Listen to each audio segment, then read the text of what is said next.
Good morning, everybody. So my name is Mireille Bétrancourt, as Eric said. I'm very happy to be with you today. So I'm going to talk about empowering students in the digital age. So the long title of my conference is better on the program than it's on my slide right now. So, of course, it's, you are all aware here about the fact that we are living in a digital age today. So with computer technology everywhere and changing the way we do all of everyday life activities like going to vacation, traveling around, but also for the research with online databases and other kind of economical tsunamis with Uber and Airbnb and other kind of digital platforms that are changing the world and the way we are performing activities. So you're all aware of that. But now the question is, what do we do for the young generation? So the first thing is to empower the young generation for the life in the digital age. And of course, it involves the basic use of ICT, but also the fact that people should be learners and citizens in the 21st century. That means that they know what the tools can do and how they could empower their life with the tools. But also the economy is pushing a lot, and especially recently in Switzerland it has been very strong in recent years that the economy is pushing a lot to have people trained for the new economy. Of course, well, that's the basics, but there are other things that we need to do. First, we have all the debate about computational thinking, so I guess here we can see a lot of new exciting stuff about how to help students develop IT skills, programming, but also what we call the computational thinking, which is a debate, but I won't enter into that today. But also something that is much older, which is using ICT as learning and teaching tools for the students to develop all range of skills and knowledge. So I'm going to talk about that today a lot. I will use some concept that came from human-computer interaction and from a cognitive psychology perspective. So when you are in human-computer interaction, the first thing you need to have for the tool is usability. So you're probably familiar with the term. It's about the fact that you need effective and efficient interaction with the tool, but also a learnability of the tool. And also now we focus a lot on the positive user experience, that users are satisfied for using the technology. In education, we have at least, well, in the micro world of the classroom, we have at least two types of users, the students and the teachers. So the technology should be usable for both. So this is the first step, but the second step is also what we call usefulness. So in usefulness, you need to have the technology help you reaching your objective. So it may be trivial or obvious, but it's not. So that technology is not an obstacle, but it's really helping you, facilitating. So again, we have the learner's perspective. So, well, for the learner's perspective, it's about learning, gaining knowledge and skills. But for the teacher's perspective, it may be something else, like, of course, teaching, organizing the classroom, and so on. And of course, there is the institutional perspective, how to handle everything around teaching, education in all levels. I won't talk about institutional level today, but more about teachers and learners' perspective in the domain of the classroom, basically. And finally, you have the whole pictures. When you interact with a system, it's just not for your own sake. Usually, it's embedded in a whole institution, organization of thing with several people around, and you have to interact with these people. And so if you go at the global level of the interaction of the whole system, then you have the concept of acceptance. And acceptance is a concept developed in the 80s, technology acceptance, that refer to the fact that the people accept the fact that the technology is there and can help them for their work, and then use it as it was planned to be used. So if you, I guess you are quite interested in technology, you know that it is not always happening that either people don't use the technology or they don't use the way it was supposed to be used. So that's one issue, and this is something I will address also today. So this was my introduction, quite long introduction, but still. So now I will have 3 parts in my talk. So the first part is how to empower students for learning in the digital age, so learning ICT, but learning with ICT. And the second issue is how to empower teachers. And finally, so this is a quite ambitious title, that the future of ICT in education, but just a few thoughts how to proceed from now. So the first question is about empowering students. So you probably have heard that belief that about digital natives, the millennials, and the students will be able to do everything with technology, learn it very quickly, and be very proficient with it. So if I put belief in my slide, it's because, well, the research doesn't tell the same story. So if you look at the graphic, it's from a survey which is run every 2 years in Switzerland with the young from 12 to 19 years old. And they ask, so it's reported, but still, whether they are able to do these kind of things, whether they did that. So it's about downloading music, photo, install, and so on. So you have all the results across the age from 12 to 19. Of course, 19 years old did that most than 12 years old.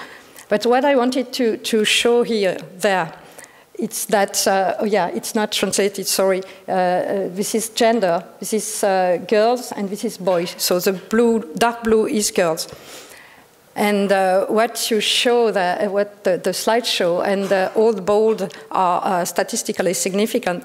There are statistical significant difference between girls and boys related to all the bold things, so photo edition and plugins, download software, and so on.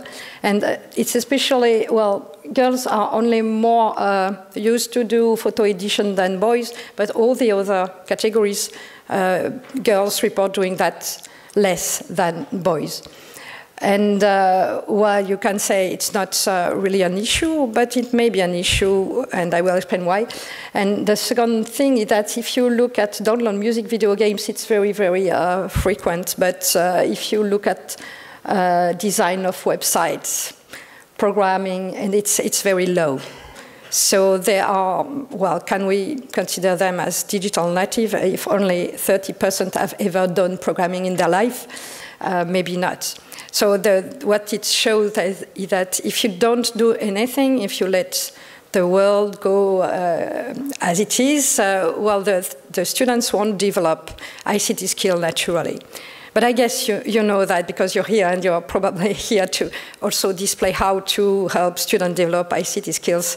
And the thing with girls and boys is just to show that some natural digital gaps will arise, and it's even worse for social minority and so on. And this is a second, you have also a citation, but if you focus on the survey, it's something I did in my classes, and it was asked for primary school teachers, so pre-service teachers. So do you think that US astronauts really landed on the moon in 1969? So, well, yeah, 60% think they did.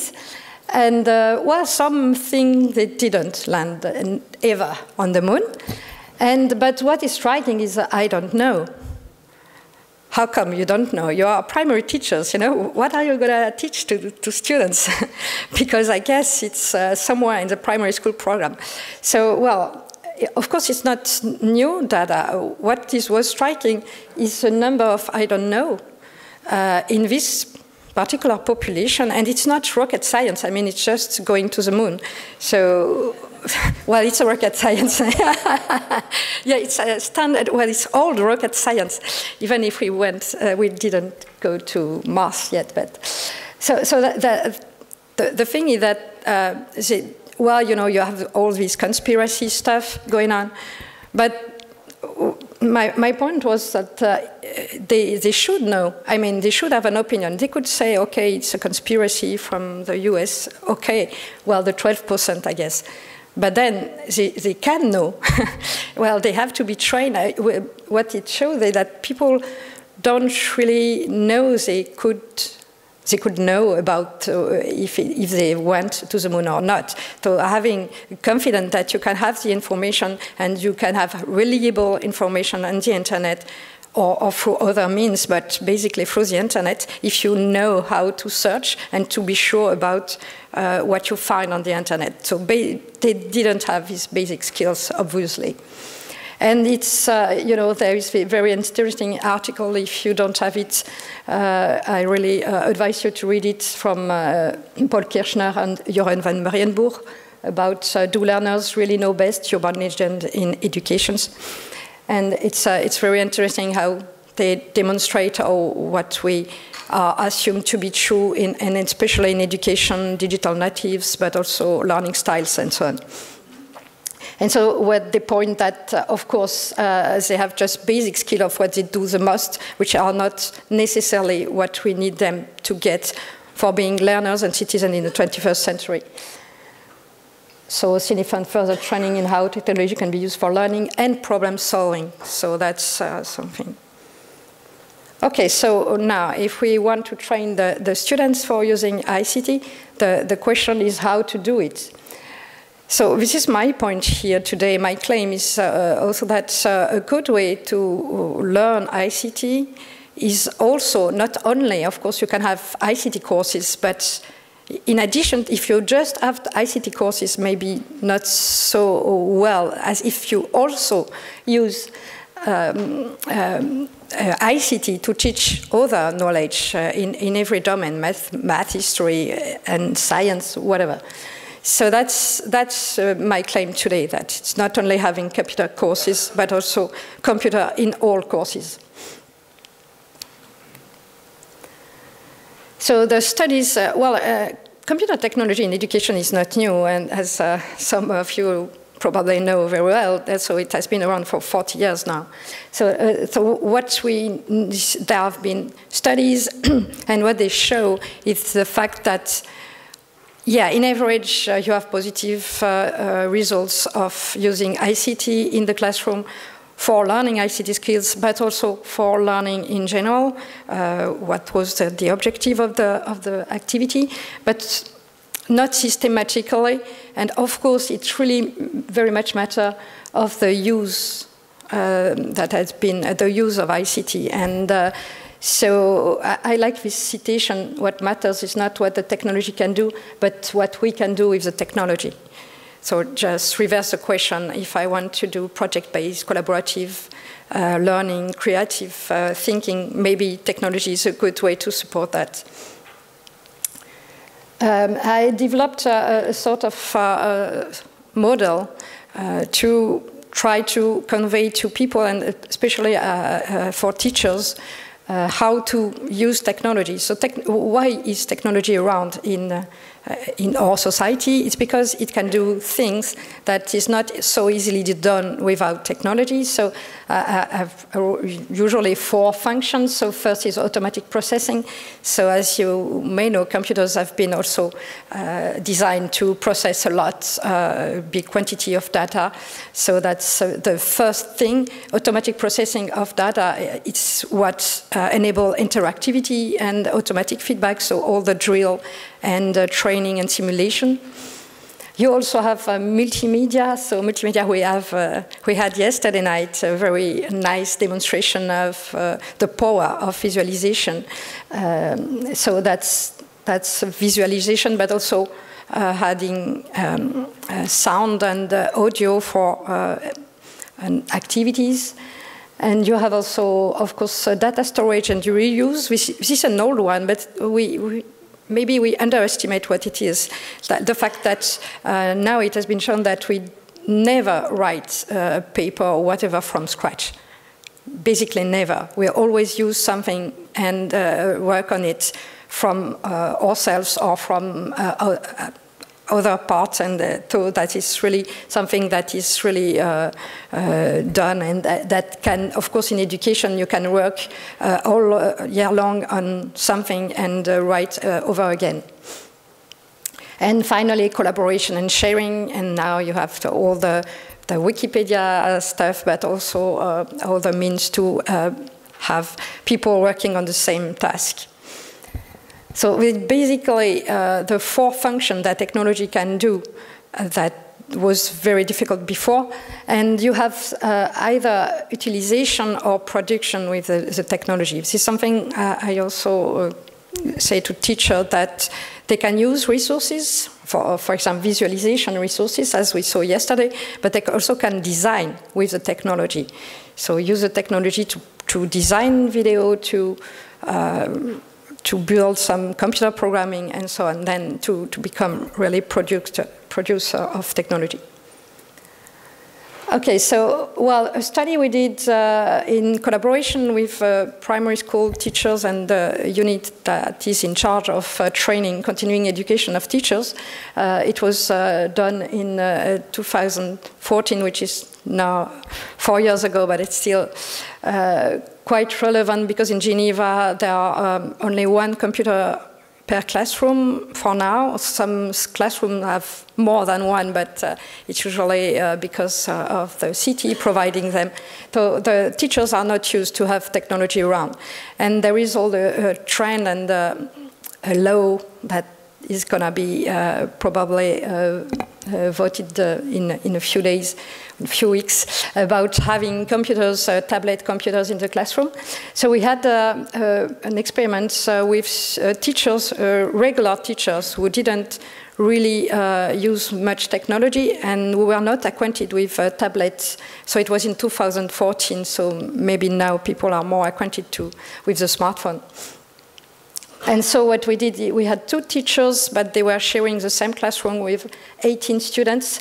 And we did a very qualitative, over 13 weeks study, where we, well, there was Loïc Poujol, who was a master student at the time, who was there observing what was going on, and also they have the blog entries from the teachers, interviews with teachers and students with a large study. So I will just show you probably, yeah, so that it's in French, but it's just for you to show that it's starting in December 2012 and then ended in June. And we had some time where they had only 4 tablets in the classroom, because it's planned to have only 4 tablets for a classroom of 20 students. And one time where they had almost 1 tablet for each kid, so 1-to-1. And we compared a little, but it was not what I will show today. But so we have both are possible to have 16 tablets, 1-to-1 equipment, or to have 4 tablets and then they have group work. And I will just show you if it works as it should work. So it's a short video, so to give you an idea of what was done. French class.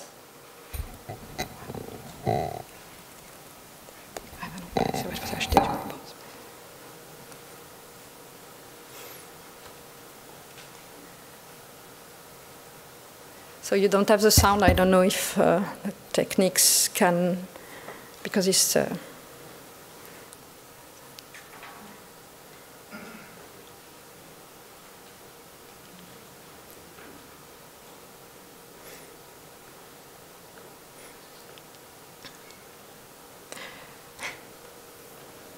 well, the sound is not so important what the people say, just for you to have an idea of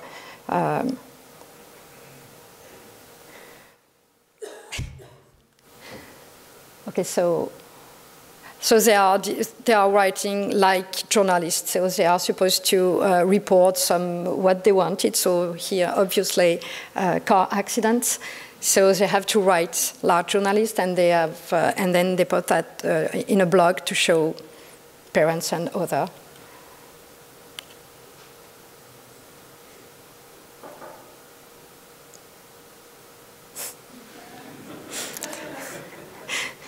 So, okay.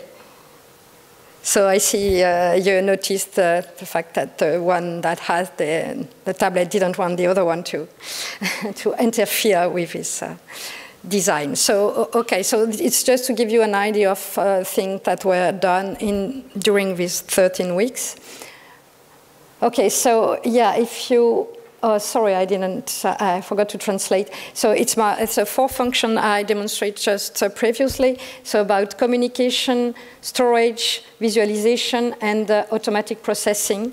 And we tried to estimate the number of activities that were done during the 13 weeks. So in total, it's 85 times they use tablets in 13 weeks in primary school, which is not bad.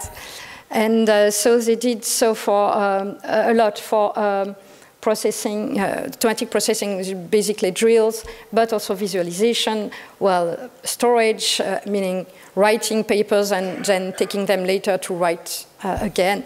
And communication with what we saw with the blog, they had a blog for the classroom. So they did a lot, but what you can see is also that they were more using resources than really producing with the kids. So for the communication, of course, because they communicate through the blogs, so the blogs is also production of something, but basically they were mostly using resources. So the blue bars are using resources that exist. And in this case, we have much more production than if they were not coached by someone being with them and helping the teachers to use the technology. So that is something that is harder to develop, the fact that you have the children producing something with the technology, and but it's a way also children can develop IT skills. Using visualization or whatever with resource already made is good for learning math and French and whatever, but maybe not to develop high-level ICT skills. Okay, so that was about the students, but if you want the students to learn with technology, you have to have the teachers using technology. So I'm coming back for that to the model I displayed with the concept about usefulness, usability, usefulness, and acceptance. And in this model, which is quite an old one, it's the technology acceptance model proposed by Davis in 89, yeah. And it was also used and developed further until these years now. And this is a model from Venkatesh Davis in 2000.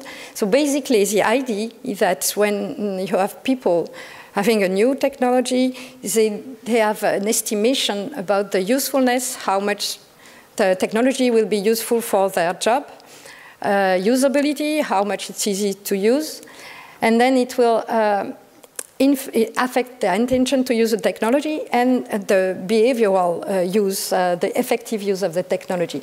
And the fact that they have the intention and they use it is the acceptance, as I showed you just before. But what is interesting, of course, what has been done afterwards, not only this model, okay, but the idea is to identify what are the characteristics that affect the perception of usability and usefulness. And there have been 4 types of factors: individual difference in people, system characteristics, of course, if you have a good system, it's better, social influence, how much it's, peer pressure and social pressure, and facilitating conditions. And all these factors are very relevant in education. And so the belief I want to also address here is a belief that teachers are reluctant to use ICT. So I talk about belief, which means it doesn't mean it's not true, but it means that we need to be sure that it's really true. So we did, so this model, technology acceptance model, goes with a questionnaire. So we develop a questionnaire based on the technology acceptance model. And for teachers, so we are talking about university teachers here. So the university teachers, as you know, are also researchers for most of them. So it was a study conducted in just now, in 2018, with Julia Ortoleva and Pedro de Freitas, with 83 people, faculty of our department answered to the survey. So we asked them about self-efficacy beliefs. So this is something that has been in the literature for quite a while. The confidence you have that you can do it. So it's a very powerful factor, usually. So we included it in the survey. Subjective norm is how much you feel that the institution is pushing for you to use the technology. And facilitating condition is basically the support you receive and the resources you receive for that. And so we had the model, you know, you recognize the model. Yeah, you have the attitudes, you can insert the attitude before the intention to use, but it's basically the same. So the results show, so the results are here. So this questionnaire, we did multiple regressions. So what you can see that all the dotted lines are not significant relation, so that means they don't seem to affect their intention to use, attitude. And what is very interesting is self-efficacy beliefs are really much affecting perceived usefulness of the technology and perceived usability. But then you don't have a relation from usability to attitude. So you can develop still crappy technology, so it doesn't seem to matter much. But what matters is perceived usefulness. So that means that, okay, we can use technology that is not so easy to use if it seems to make a difference for student learning. And then you have facilitating conditions, so the support is really important for usability. Then someone show me how to use the technology and then I can manage. So, but it doesn't change for perceived usefulness. So what is very important here to know is that self-efficacy beliefs, it's the fact that you are confident that you can do it, it's what matters much to have the idea that it will be useful. So in other words, it's not the fact that the technology is useful, it's the fact that you believe that you can make the technology be useful for your class. That's a very important distinction. And so, this was very much surprising for me. So I just let you look at this graph. And so TECFA is my unit, so people in educational technology. And it's about self-efficacy beliefs with technology in teaching. So of course, we are in educational technology, so that it's not relevant. But what is relevant is look at, it's a scale from 0 to 7, and look at it's so low.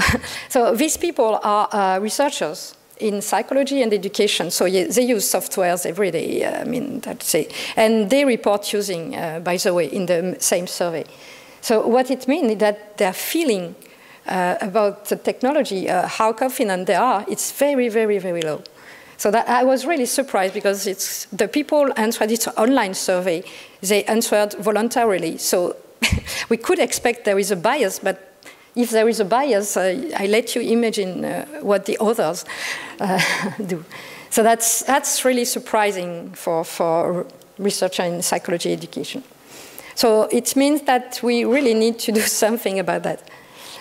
And so we did another study. I will be faster for this one. It's the same model, but we had, it was run in 2017 with people in the health domain, health education.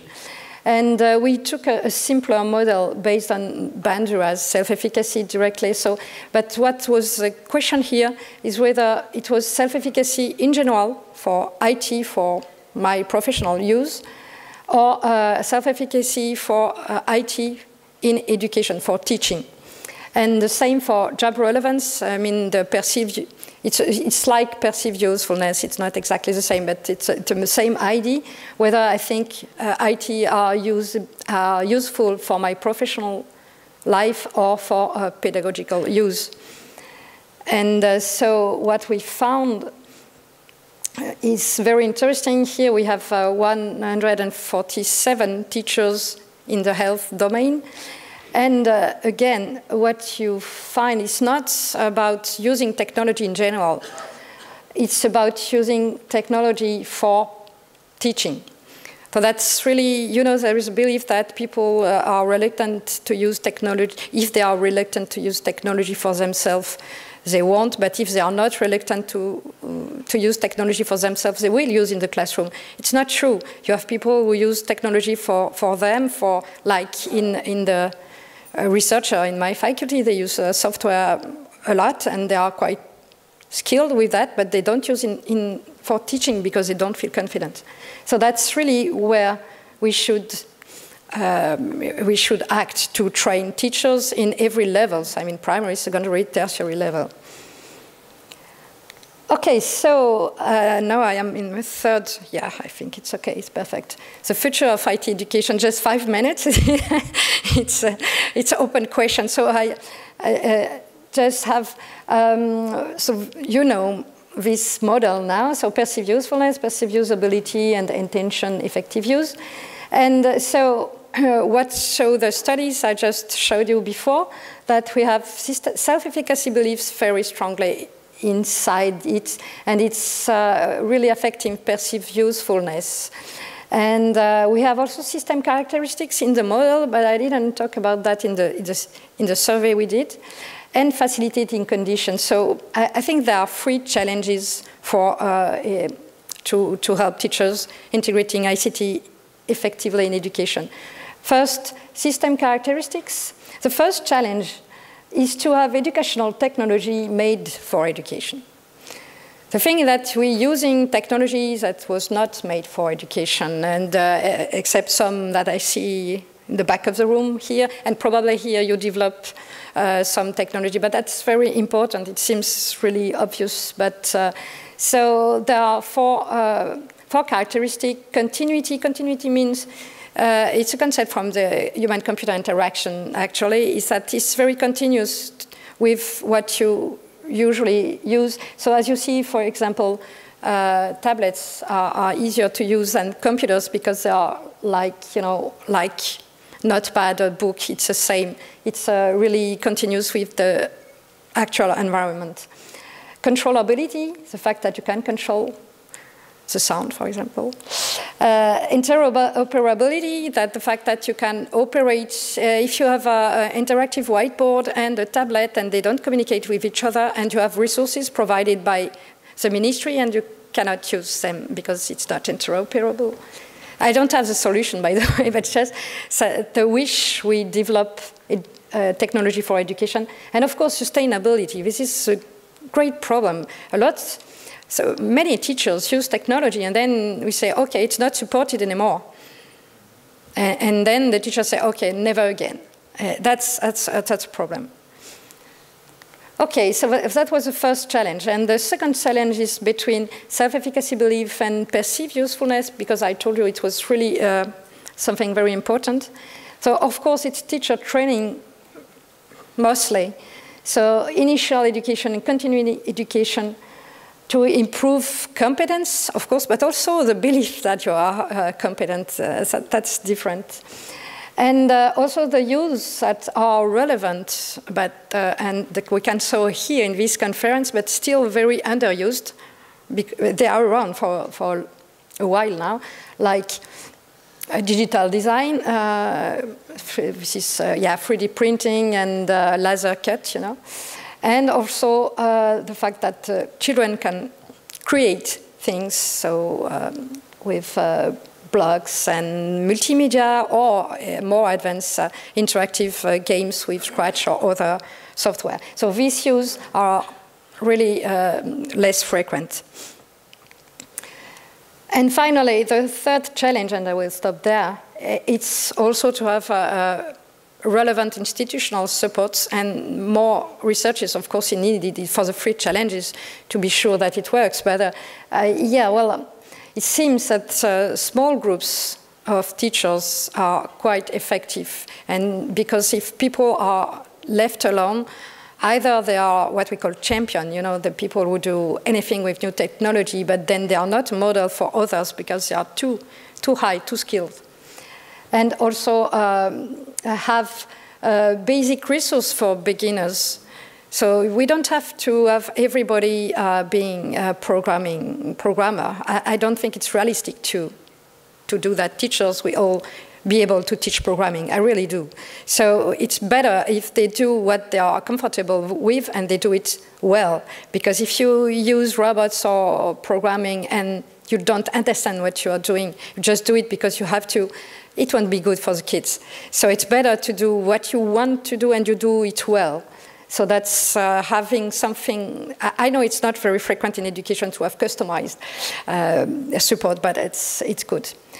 And of course, well, we still need a curriculum because, okay, it's good to train ICT skills, but if everybody is doing something you think right, it won't really build knowledge for the students, but that's for the future. Thank you very much for your attention.